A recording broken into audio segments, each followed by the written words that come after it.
नमस्कार दोस्तों राम जन्मभूमि इंडिया की हिस्ट्री का सबसे पुराना और कॉम्प्लिकेटेड मुद्दा रहा है।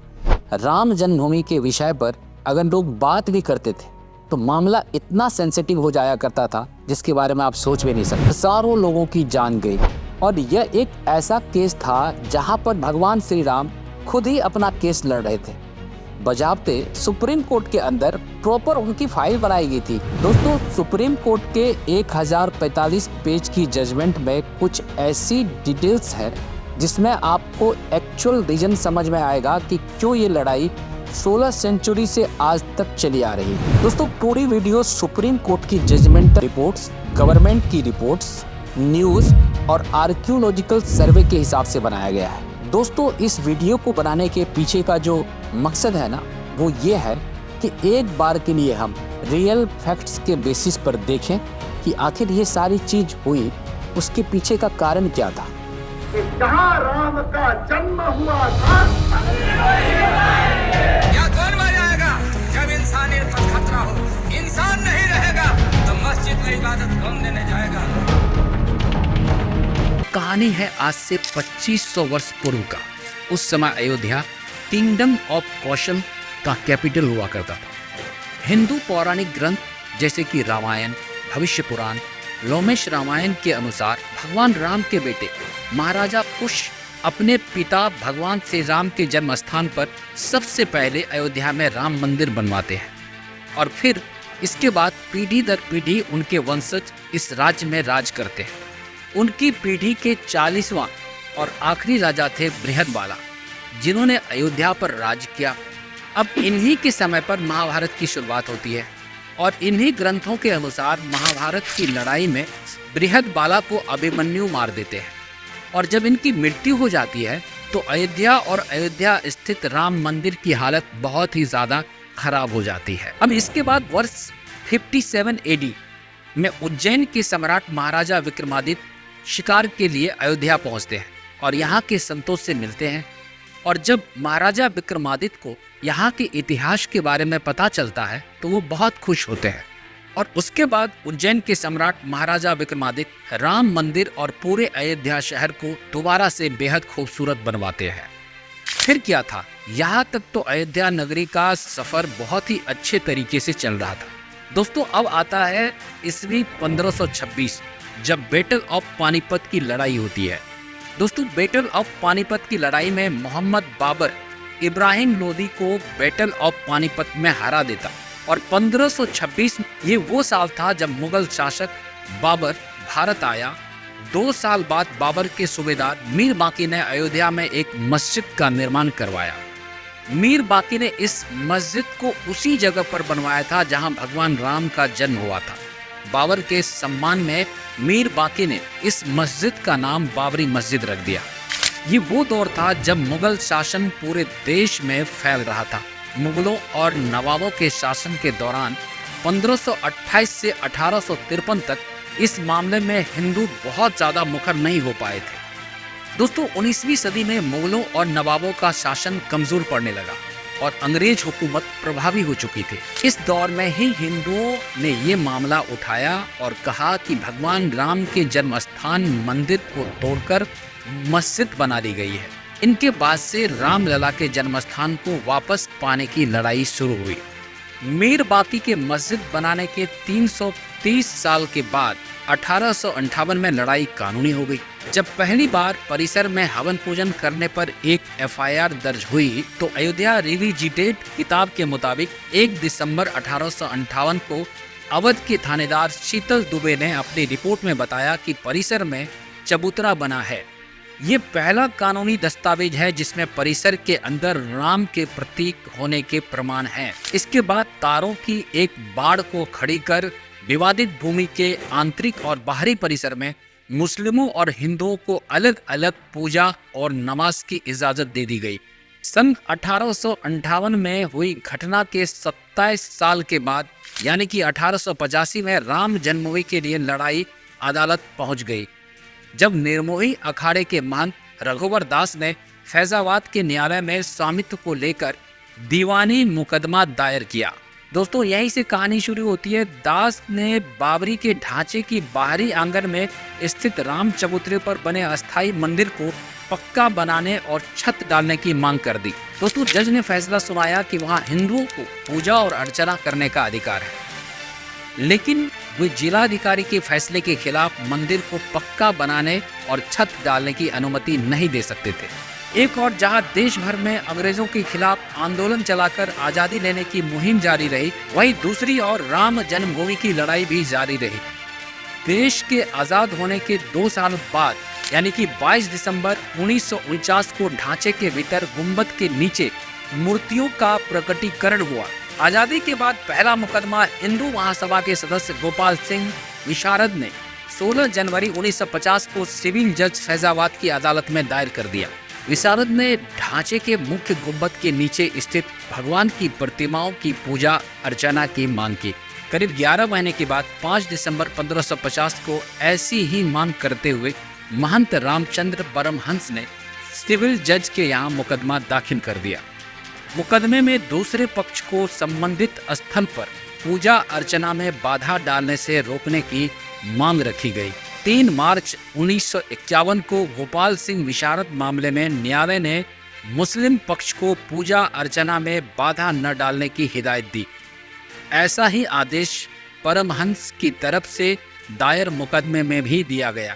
17 दिसंबर 1959 को रामानंद संप्रदाय की तरफ से निर्मोही अखाड़े के 6 व्यक्तियों ने मुकदमा दायर कर दिया।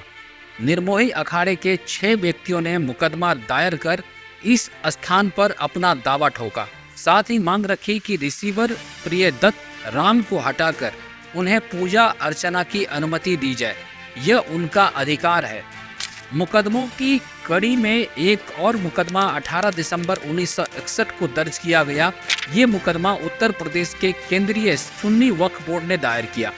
कहा कि यह जगह मुसलमानों की है, ढांचे को हिंदुओं से लेकर मुसलमानों को दे दिया जाए, ढांचे के अंदर से मूर्तियां हटा दी जाए। ये मामले न्यायालय में चलते रहे। दोस्तों अब बात आती है सन 1982 की। ये वो साल था जब हिंदू परिषद ने रामकृष्ण और शिव के स्थलों पर मस्जिदों के निर्माण को साजिश करार दिया और उनकी मुक्ति के लिए अभियान चलाने का भी ऐलान किया। 2 साल बाद 8 अप्रैल 1984 को दिल्ली में संत महात्माओं हिंदू नेताओं ने अयोध्या के श्री राम जन्मभूमि स्थल की मुक्ति ताला खुलवाने को लेकर आंदोलन का फैसला किया। दोस्तों अब मुकदमों की बात हुई है तो फिर से हम कानूनी लड़ाई की ओर चलते हैं और बात फैसलों की करते हैं। एक फैसला 1 जनवरी 1986 को आया जब फैजाबाद की जिला न्यायाधीश KM पांडे ने स्थानीय अधिवक्ता उमेश पांडे की अर्जी पर इस स्थल का ताला खोलने का आदेश दिया। फैसले के खिलाफ इलाहाबाद उच्च न्यायालय की लखनऊ खंडपीठ में दायर अपील खारिज हो गई। जनवरी 1989 में प्रयाग में कुंभ मेले के दौरान मंदिर निर्माण के लिए गांव-गांव शिला पूजन कराने का फैसला लिया गया। साथ ही 9 नवंबर 1989 को श्री राम जन्मभूमि स्थल पर मंदिर के शिलान्यास की घोषणा की गई। काफी विवाद और खींचतान के बाद तत्कालीन प्रधानमंत्री श्री राजीव गांधी ने शिलान्यास की इजाजत दे दी और बिहार निवासी कामेश्वर चौपाल से शिलान्यास कराया गया। 1990 के दशक में आंदोलन तेज हो रहा था। इसी बीच दिसंबर 1990 को लाल कृष्ण आडवाणी रथ यात्रा लेकर निकले। इस यात्रा ने राम जन्मभूमि को और धार दे दी। देश की राजनीति तेजी से बदल रही थी। आडवाणी गिरफ्तार कर लिए गए। गिरफ्तारी के साथ केंद्र में सत्ता परिवर्तन भी हो गया। भाजपा के समर्थन से बनी जनता दल की सरकार गिर गई। कांग्रेस के समर्थन से चंद्रशेखर प्रधानमंत्री बने। ये सरकार भी ज्यादा नहीं चल पाई। नए सिरे से चुनाव हुए।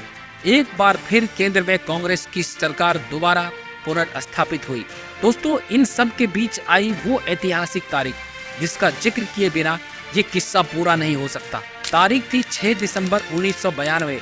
इस दिन अयोध्या पहुंचे हजारों कार सेवकों ने विवादित ढांचा गिरा दिया। इसकी जगह इसी दिन शाम को अस्थायी मंदिर बनाकर पूजा और अर्चना शुरू कर दी गई। केंद्र की तत्कालीन प्रधानमंत्री PV नरसिम्हा राव सरकार ने राज्य की कल्याण सिंह सरकार सहित अन्य राज्यों की भाजपा सरकार को भी बर्खास्त कर दिया। उत्तर प्रदेश सहित देश के कई जगह पर सांप्रदायिक दंगे हुए। जिसमें अनेकों लोगों की जान गई। दोस्तों, अयोध्या श्री राम जन्मभूमि थाना में ढांचा ध्वंस मामले में भाजपा के कई नेताओं समेत हजारों लोगों पर मुकदमा दर्ज कर लिया गया। इसके साथ ही राम काज की कानूनी लड़ाई में मुकदमों की संख्या में और इजाफा होने लगा। बाबरी मस्जिद ढाए जाने के 2 दिन के बाद 8 दिसंबर 1992 को अयोध्या में कर्फ्यू लग गया था। वकील हरिशंकर जैन ने उच्च न्यायालय के लखनऊ खंडपीठ में गुहार लगाई कि भगवान भूखे हैं, राम भोग की अनुमति दी जाए। करीब 25 दिन के बाद 1 जनवरी 1993 को न्यायाधीश हरिनाथ तिलहरी ने दर्शन पूजन की अनुमति दे दी। 7 जनवरी 1993 को केंद्र सरकार ने ढांचे वाले स्थान और कल्याण सिंह सरकार द्वारा न्यास को दी गई भूमि सहित यहाँ पर कुल 67 एकड़ भूमि का अधिग्रहण कर लिया। अप्रैल 2002 में उच्च न्यायालय के लखनऊ खंडपीठ ने विवादित स्थल का मालिकाना हक तय करने के लिए सुनवाई शुरू कर दी। उच्च न्यायालय ने 5 मार्च 2003 को भारतीय पुरातत्व सर्वेक्षण को संबंधित स्थल पर खुदाई करने का आदेश दिया। 22 जनवरी 2003 को भारतीय पुरातत्व सर्वेक्षण ने न्यायालय को रिपोर्ट सौंप दी और इससे संबंधित स्थल पर जमीन के नीचे एक विशाल हिंदू धार्मिक ढांचा होने की बात कही गई। 23 दिसंबर 2010 को इलाहाबाद उच्च न्यायालय ने इस स्थल को तीनों पक्षों श्री राम लला विराजमान त्रिमोही अखाड़ा और सुन्नी सेंट्रल वक्फ बोर्ड में बराबर बांटने का आदेश दे दिया। न्यायाधीशों ने बीच वाले गुंबद के नीचे जहां मूर्तियां थीं उसे जन्म स्थान माना। उसके बाद मामला सर्वोच्च न्यायालय पहुंच गया। दोस्तों, अयोध्या में राम जन्मभूमि की लड़ाई अब देश की सर्वोच्च अदालत तक पहुंच चुकी थी। 21 मार्च 2017 को सर्वोच्च न्यायालय ने मध्यस्थता से मामले सुलझाने की पेशकश कर दी। ये भी कहा कि दोनों पक्ष अगर राजी हो जाएंगे तो इस मामले को सुलझाने के लिए वो भी तैयार है। 6 अगस्त 2019 को सर्वोच्च न्यायालय ने प्रतिदिन सुनवाई करनी शुरू कर दी। 16 अक्टूबर 2019 को सर्वोच्च न्यायालय में सुनवाई पूरी हुई। 9 नवंबर 2019 को 134 साल से चली आ रही लड़ाई में अब वक्त था अंतिम फैसले का। 9 नवंबर 2019 को सर्वोच्च न्यायालय ने संबंधित स्थल को श्री राम जन्मभूमि माना और 2.77 एकड़ भूमि रामलला के स्वामित्व की मानी। वहीं निर्मोही अखाड़ा और सुन्नी वक्फ बोर्ड के दावों को खारिज कर दिया। इसके साथ ही कोर्ट ने निर्देश दिया कि मंदिर निर्माण के लिए केंद्र सरकार 3 महीने में ट्रस्ट बनाए और ट्रस्ट निर्मोही अखाड़े के एक प्रतिनिधि को शामिल करे। इसके अलावा ये भी आदेश दिया कि उत्तर प्रदेश की सरकार मुस्लिम पक्ष को वैकल्पिक रूप से मस्जिद बनाने के लिए 5 एकड़ भूमि किसी उपयुक्त स्थान पर उपलब्ध कराए। इसी के साथ दशकों से चली आ रही लंबी कानूनी लड़ाई समाप्त हो गई। दोस्तों, अब बारी थी निर्माण की। 5 फरवरी 2020 को माननीय प्रधानमंत्री नरेंद्र मोदी ने अयोध्या में मंदिर निर्माण के लिए राम जन्मभूमि तीर्थ क्षेत्र ट्रस्ट की घोषणा कर दी। मेरी सरकार ने सुप्रीम कोर्ट के निर्देशानुसार श्री राम जन्मस्थली पर श्री राम जन्मभूमि तीर्थ क्षेत्र का गठन करने का प्रस्ताव पारित किया गया है। ये ट्रस्ट अयोध्या में भगवान श्री राम की जन्मस्थली पर भव्य और दिव्य श्री राम मंदिर के निर्माण और उससे संबंधित विषयों पर निर्णय लेने के लिए पूर्ण रूप से स्वतंत्र होगा। दोस्तों, ठीक 6 महीने बाद 5 अगस्त 2020 को अयोध्या में राम मंदिर की आधारशिला रखी गई, जिसमें पीएम मोदी शामिल हुए। 22 जनवरी 2024 को प्रधानमंत्री नरेंद्र मोदी द्वारा इस मंदिर का प्राण प्रतिष्ठा संपन्न हुआ, जिसके बाद श्री राम लला को उनके मुख्य गर्भगृह में पूरे विधि विधान के साथ स्थापित कर दिया गया। दोस्तों, अयोध्या में राम मंदिर का निर्माण भारत के इतिहास में एक महत्वपूर्ण और परिवर्तनकारी घटना है। राम जन्मभूमि के पवित्र स्थल पर निर्मित इस मंदिर का अत्यधिक सांस्कृतिक, धार्मिक और ऐतिहासिक महत्व रहा है। इस मंदिर के निर्माण की यात्रा राष्ट्र के जटिल सामाजिक राजनीतिक परिदृश्य को भी दर्शाती है। अयोध्या में राम मंदिर का निर्माण केवल एक धार्मिक उपक्रम नहीं बल्कि सदियों से चले आ रहे विवाद के समापन का प्रतीक है। दोस्तों, ये मंदिर एक आशा की किरण बनकर उभर रहा है जो राष्ट्रीय गौरव और एकजुटता की भावना को बढ़ावा दे रहा है। दोस्तों, मंदिर के निर्माण को पूरा होने से दुनिया भर के भक्तों और पर्यटकों को आकर्षित करने की उम्मीद है, जिससे अयोध्या एक महत्वपूर्ण तीर्थ स्थल और सांस्कृतिक केंद्र बन जाएगा। आने वाले दिनों में अयोध्या में भक्तों का सैलाब उमड़ने वाला है। एक अनुमान के मुताबिक अयोध्या में हर रोज 5 से 10 लाख लोग दर्शन करने आ सकते हैं। मतलब एक साल में 20 करोड़ श्रद्धालु रामलला के दर्शन करने अयोध्या जरूर आएंगे। दोस्तों, बिजनेस एक्सपर्ट का मानना है कि अकेले राम मंदिर इतने लोगों को रोजगार दे देगा जितना सैकड़ों हजारों फैक्ट्रियां भी मिलकर नहीं दे सकती। दोस्तों, दूसरे शब्दों में ये कहूँ तो धार्मिक ही नहीं बल्कि भगवान श्री राम जल्द ही देश के सबसे बड़े बिजनेस ब्रांड भी बनने वाले हैं।